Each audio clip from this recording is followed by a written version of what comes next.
Hey everyone, how's it going? My name is Mike from Box and Jackalope, and welcome to another character analysis video for Battle for Azeroth. Today we're going to take a look at Nathanos Blightcaller and decide if we think he's badass, lame, boring, so forth in BFA.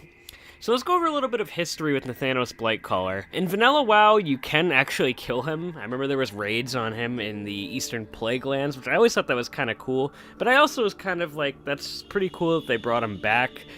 He did survive the Alliance assassination, and he decided to reside in the War Quarter of the Undercity throughout Cataclysm. There was a short novel called Dark Mirror, where Sylvanas gives Nathanos a stronger body, so this is pretty cool, and this kind of, I guess, explains his power level a little bit, although it does seem out of context later on in the expansion. During the events of Legion, Nathanos is sent to Stormheim by Sylvanas, and, the whole thing that goes down there with the Valkyrie, Sylvanas trying to enslave them, etc. He gets in a battle with Gen Greymane, and it's kind of just a standstill, much like most of the faction war, which is terribly disappointing, but nothing too much happens. You get to see a little bit of his character and how he's kind of Sylvanas' yes man, but you can start to see that, he's kind of the second in command of the Horde, similar to how General Nazgrim was in Garrosh's Horde. So I always thought that was pretty interesting. So, in Battle for Azeroth, we don't see too much of Nathanos at the start. We see him at the feast, but he doesn't really say anything. The next we see of Nathanos, and this is a bit that I found pretty interesting at the beginning of the expansion.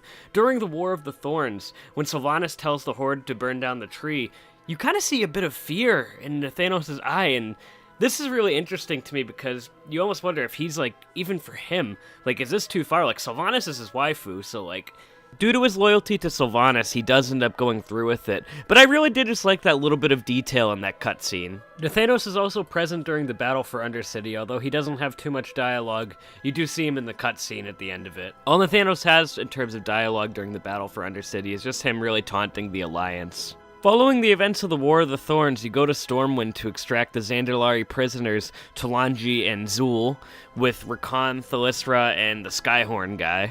This part was always a little bit weird to me. I always felt like we could have actually beat Jaina with the people we had, but I felt like we were overall outnumbered by the Alliance, so this was a little bit weird for his power level for me. Also, when I first played through this, I noticed it was just Jaina Proudmoore rather than the Mage Guards, so that actually does kind of even the playing field a little bit for me. If I'm wrong about this, please let me know. Be like, "Ooh, Mike, what the hell is this?" But I actually did like the little character moments. I like how he starts to treat you almost as like a rival, like he's Carrie Oak, because he's like jealous of how much trust that Sylvanas puts in you over him. So I always thought that was pretty interesting. Although he's in charge of the war campaign, it almost feels like Nathanos takes credit for everything you do when he has to go report to Sylvanas. And that does bring us to our next point. Nathanos Blightcaller does lead the overall war campaign in Zandalar. Now, this is very interesting because most of the time we have orcs and trolls and Tauren at the forefront, so it's kind of nice to see the Forsaken leading the Horde.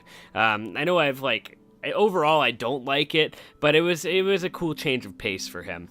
Overall, throughout the war campaign, he kind of acts like a prick, he sends you on errands, and he's always just doing that rivalry attitude that I really like.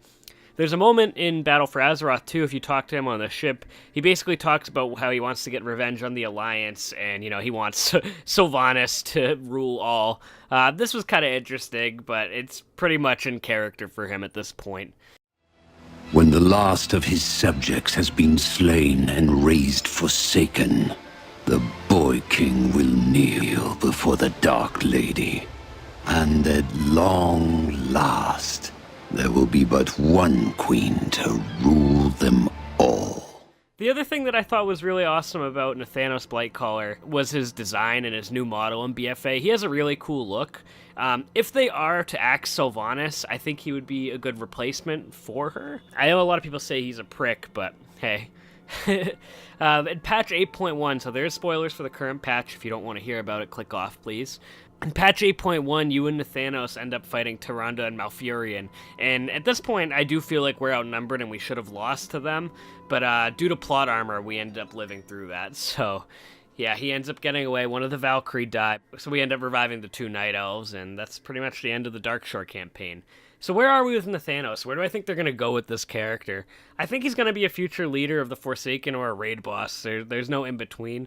I think it would be unfortunate if they turn him into a raid boss, but I could see him being the leader of the Forsaken if Sylvanas was to step down. Like I said in other videos, as much as I dislike Sylvanas, I don't think they should axe her at this point, just because we don't need another Siege of Orgrimmar 2. I think Nathanos' character has a lot of potential, and overall, I've liked the direction they've taken him in Battle for Azeroth. I like how he's like your rival, and he kind of treats you like an asshole. Like, if you click on him right now, he's like, "We need the Zandalari fleet now." But anyway, guys, what do you think of Nathanos Blightcaller? Do you hate him? Do you love him? Did you like this video? If you did, please leave a like and support the channel, and let me know how I can improve these type of videos in the future. Would you like me to go more in depth? Anyway, guys, we'll see you next time. Happy New Year, loyal viewers. Thank you for starting your New Year's off with a video from us here.